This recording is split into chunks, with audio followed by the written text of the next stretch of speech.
আসসালামাইকুম everyone.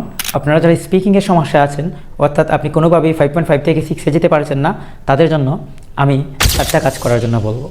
Only 4টা কাজ যদি আপনি করতে পারেন, আপনি 15 দিনের ভিতরেই 5.5 আর 5 থেকে 6-এ যেতে পারবেন।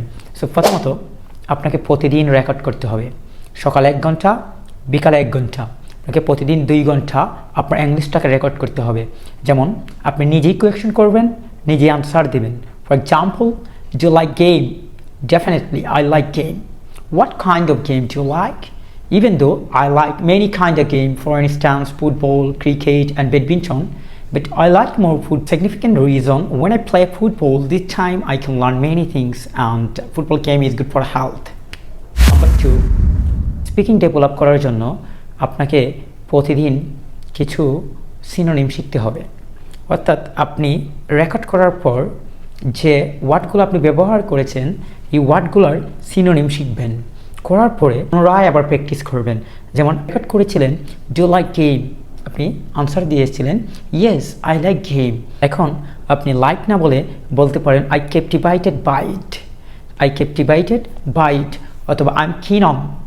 আগে আপনি ব্যবহার করেছিলেন ইউজ, এখন আপনি আবার পুনরায় ব্যবহার করবেন ইউটিলাইজ। আপনি ব্যবহার করেছিলেন আই ফিল ব্যাড, এখন আপনি ব্যবহার করবেন I feel of fish out of water. So আপনি যদি এইভাবে প্র্যাকটিস করতে পারেন, সো দ্রুত আপনার ইমপ্রুভটা হবে অ্যান্ড মার্কটা ইমপ্রুভ হবে। মার্ক ইমপ্রুভ করার জন্য আপনাকে এইভাবে কাজ করতে হবে।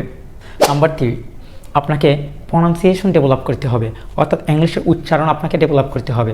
ফর ইনস্ট্যান্স, আমরা বলি রেস্টুরেন্ট, আপনাকে restaurant, basic, basic, famous, famous, popular, popular. এভাবে আপনাকে উচ্চারণগুলোর দিকে লক্ষ্য রেখে সেকেন্ড টাইম রেকর্ড করার চেষ্টা করবেন। সো এতে করে আপনার স্পিকিংটা দ্রুত ইমপ্রুভ হবে অ্যান্ড আপনার মার্কটা ইমপ্রুভ হবে। নাম্বার 4, আপনার যদি মামলিং থাকে, আটকে আটকে কথা বলেন, তাহলে আপনি ভালো একটু মার্কে যেতে পারবেন না। উইথাউট মামলিং আপনাকে কথা বলতে হবে। অর্থাৎ আপনি যদি বলেন do like game, yes I like game because game is very important for my health। এইভাবে যদি আপনি আটকে আটকে কথা বলেন, সেটা হলো আপনাকে মামলিং দূর করা।